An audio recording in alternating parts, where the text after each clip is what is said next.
Realtors, Lofty just dropped the 4.39 update, and this one actually has a few changes that matter. Not fake hype and not me reading a changelog like a robot. This is actual stuff that can make your CRM cleaner, your transactions easier to manage, and your workflow a little less annoying. But there's also one section in here that I still have mixed feelings on, and we're gonna talk about that too, because I'm not here to just clap for every single update that Lofty pushes out. So in this video, I'm gonna break down exactly what changed in Lofty 4.39, why it matters for real estate agents, and where I think Lofty made legit progress versus where I still think they've got work to do. And just so we're clear right out of the gate, this is an explainer video, not a tutorial. So I'm not walking you step by step through every single setup or update.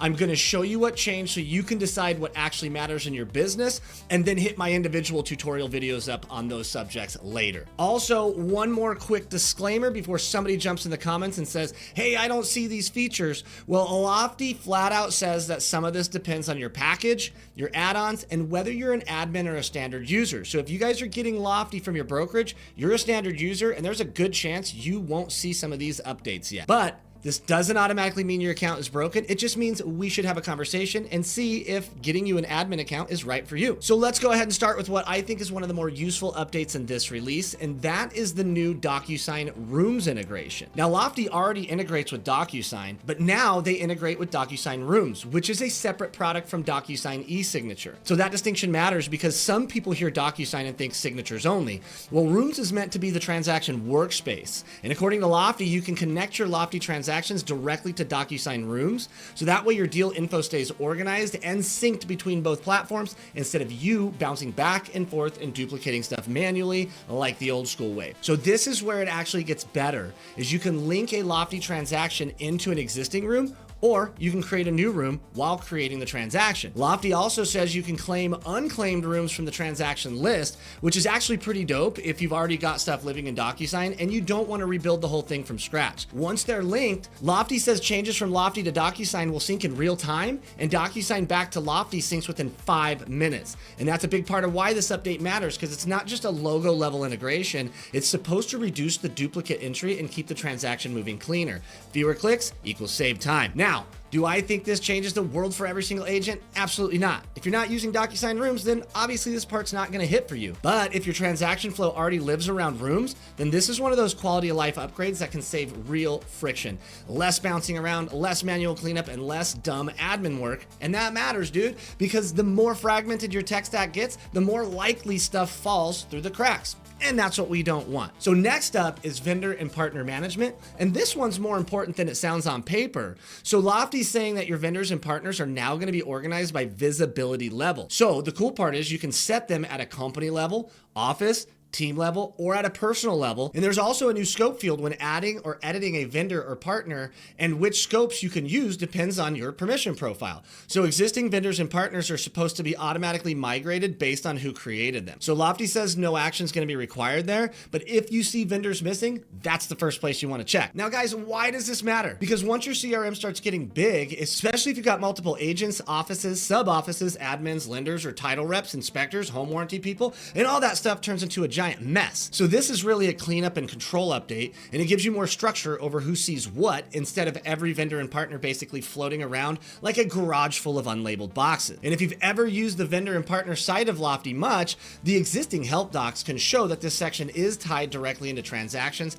and vendor roles. Lofty already had vendor and partner contacts tied to the deals, and this update's giving that system more visibility control so it scales better. Now guys, like I said, that's not sexy, but it's absolutely useful, especially for teams. Now, let's get into a feature that I think a lot of people are gonna appreciate more than they realize, and this is adding contacts into transactions. Now, before I get into the nitty gritty of this has been a complaint of mine for a long time. Sometimes we have a divorce deal going on where we need to keep the husband and the wife separated in different leads, but we can't attach them both to the same transaction.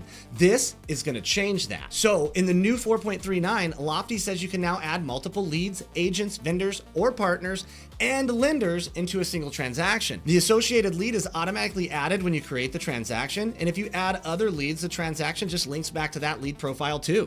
Awesome. Lofty also says you can add contacts from the transaction panel and add a new lead without leaving the transaction, and even add vendor or partners there and decide whether to save them system-wide or just use them for that specific deal. This is dope when you're working like a sell-side deal and the inspector for the buyer is there, but it's not your normal inspector. You can still add them to the deal, so that way you know who did it. And you can also hold vendor and partner contacts in multiple roles in the same transaction. While leads can only hold one role, it's awesome to see the vendors be a little bit more versatile in that. So that may sound small until you compare it to how Lofty used to use transaction contacts before. In the old version of Lofty's transaction management, you could only have one person added to each role on a transaction detail page. So this update is a huge improvement, and it makes the transaction side more flexible for real world deals where you've got multiple parties involved, maybe multiple leads, maybe multiple vendors, and more moving pieces than a simple buyer, seller, lender setup. For teams especially,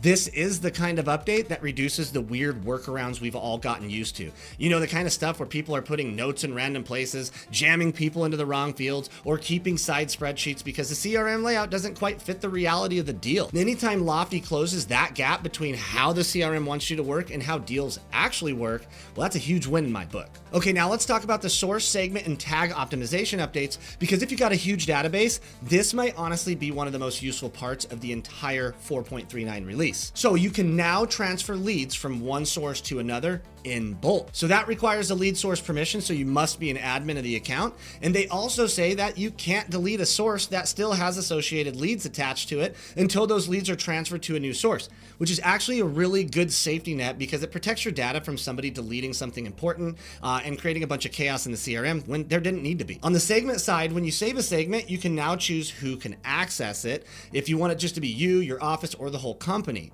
They also added filtering for segment and tag lists by personal, office, or company level, and your 5 most recently used sources and tags now show up at the top of the selected lists. So this is one of those updates that probably sounds boring if your database is small, but if you've got thousands and thousands of leads, old imports, messy sources, random tags from 3 years ago on your old CRM, and segments that people forgot they even made, well, this kind of cleanup matters a lot. It makes the CRM easier to maintain and easier to trust. And if you can't trust your data, your automations get worse, your follow-up gets worse, and your reporting gets worse. So yeah, this is admin heavy, but it actually affects the entire machine. And if you guys need more information on that, we got help docs that show sources, segments, and tags are all core organizational layers in the system. Sources tie to where the lead came from, segments are used to group leads by criteria and activity, and tags can be applied individually or in bulk. So 4.39 change is about making those core systems easier to manage at scale and not replacing them with something new. All right, now let's get into the section that I think is going to get the most attention, and that is the AI sales agent. Now in the 4.39 update, the sales agent is supposed to make more informed decisions about how and when it reaches out.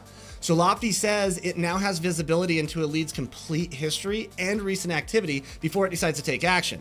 The release notes are saying that it helps it determine whether follow-up is even needed, which channel to use, and whether that's email, text, or call, and what the message should say based on what the lead has actually been doing. So Lofty's basically pitching this as a more coordinated, less disconnected follow-up experience. And on paper, that's absolutely better than the blind automation we've been seeing.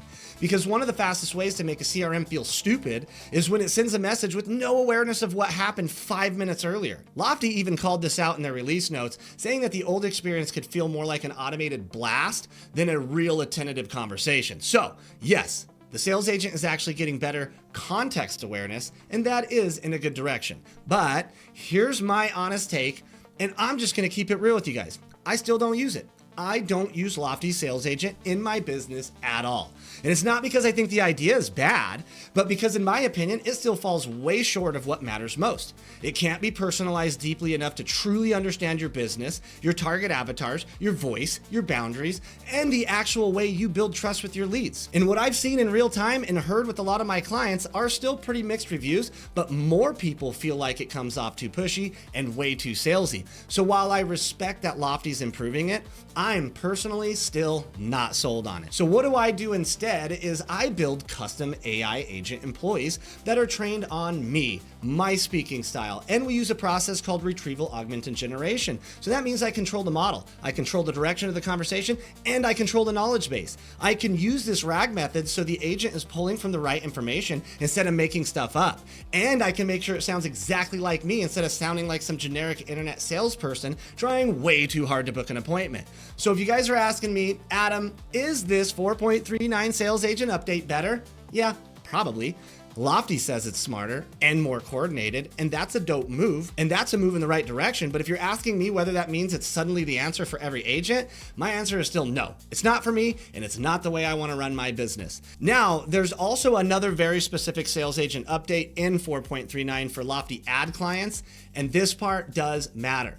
So Lofty is now saying that the sales agent for ads clients is moving from an automatic unlimited model for ad leads to an opt-in quota-based model that works across all leads, not just the ones you're advertising to. So if you're an ads user, which means you run ads through Lofty directly, and you've never activated the Lofty sales agent, Lofty says you're now going to get a notification with your quota to claim, and you're going to need to complete onboarding. If you've already had the sales agent active, Lofty says you automatically get a plus 100 quota increase. And again, they're saying the sales agent can now follow all leads in your database, not just the ad leads. So what is this quota thing I'm talking about? Well, if you have a database with thousands and thousands of leads in it, the Lofty sales agent usually only can nurture about 100 leads at a time. So with this new 100 increase, you're looking at about 200 leads at a time. That's not a lot if we're running high volume ads and we're generating hundreds of leads a month. So you need to either talk to Lofty about upgrading that quota, if it's even possible with the new update, or you need to scrutinize what leads the AI is going to follow. Once again, going back to what I do, I don't have a quota on mine because I run mine through a Lofty API. So I basically run my entire automation on a separate system that runs that sales bot, and then it APIs into Lofty, and I can do as much as I want and nurture as much leads as I want. Now, caveat to that, I do pay API requests to whatever models I'm using, so there is a cost associated to that outside of Lofty. But when you do it right, guys, it's fractions of a penny per response. So it doesn't really cost that much. If you guys are interested in how you could do this, just hit me up in the comments. So all in all, it is a pretty meaningful business change because it's now changing how the feature is packaged and how far it can reach inside your CRM. It also says any leads the sales agent has messaged counts as engaged. And those leads stay in quota until you mute the sales agent for them, or they've gone 6 months without responding. So if you're using this, pay very close attention to that because this isn't one of those set it and forget it, hope the bill makes sense later situations. Last feature in the release is AI task notification optimization, and this one is simple but useful. Before, AI generated tasks were controlled by one shared notification setting. In 4.39, Lofty says that changed. Now, the notification channels for AI created task types can be configured independently. Specifically, Lofty calls out the AI call created, AI appointment created, and AI other task created. So now you can choose push, SMS, and email notifications separately by task type instead of getting lumped all into one big setting. So that might not sound very big, but it matters because notification overload is real. And if your CRM screams at you the same way for everything, eventually you stop paying attention. So with more control here is a much, much better situation. It lets you decide what actually deserves your attention and what can chill out in the background for later. All right, so when I zoom out and look at my Lofty 4.39 as a whole, here's my take. This isn't one of those flashy headline updates where I'm like, holy crap, this changes the world, but it's a solid operational update. The DocuSign Rooms integration is meaningful for people who use that ecosystem. The contact and transaction changes are a legit improvement for everybody on the model. The source, segment, and tag cleanup is gonna help a lot of bigger databases, and the vendor and partner scope controls make the CRM more manageable for teams. And that sales agent got smarter on paper, even though I still think that piece has a long way to go before I'd trust it to represent me the way that I'd want to be represented. And honestly, that's probably the cleanest way to sum up 4.39. Good practical improvements, better infrastructure, better cleanup, and better coordination. Not a revolutionary release, but definitely not a nothing burger either. If you already use Lofty, go look at the parts of this update that actually apply to your account and your workflow. Don't just skim the release notes and move on. Figure out whether the transaction improvements are actually going to help you, whether the source and tag cleanup can tighten up your database, and whether the new DocuSign Rooms connection fits your stack. That's where the real value is. And if you don't have Lofty yet, or you're trying to figure out whether Lofty is even the right CRM for your business, well, hit me up and let's book a call and we can jam out and look at whether Lofty makes sense for what you're trying to do. And if you want to go way beyond the stock AI stuff, we can also talk about what it would look like to build custom AI agent employees that actually work inside your business, inside your workflows, and inside of Lofty in a way that's trained on you and not just some generic one-size-fits-all sales bot. All right, guys, that is 4.39. I hope that helped cut through the noise a little bit. And if you want me to keep breaking down these Lofty updates as they come out, make sure you're subscribed, drop your question in the comments, and I'll catch you guys on the next one.